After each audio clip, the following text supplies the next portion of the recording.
Pedonala Shkodrës, një prej pikave më të frekuentuara të qytetit, po i nënshtrohet një procesi të plotë rihabilitimi. Ndërmarrja e shërbimeve publike në bashki ka nisur punën me qëllim riparimin e dëmtimeve dhe kthimin e estetikës kësaj zone që mbjell çdo ditë qindra qytetarë dhe turistë. Ky investim është mirëpritur edhe nga qytetarët, të cilët vlerësojnë vëmendjen e treguar ndaj kësaj hapësire publike.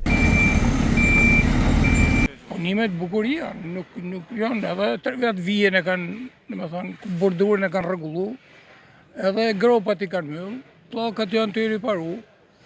Mu më duket punë e mirë, jo si shërben burr, po na pensionit dhurrim ku kena më shku.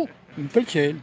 Ko merr me punu gjithmonë me gëdit gjana me thënë, me lanë gati. Pa i përfundon punimet, s'kam të s'mundon me fol. Shërben investimi është i mirë, kudo që bëhet, është mos bëhet kot.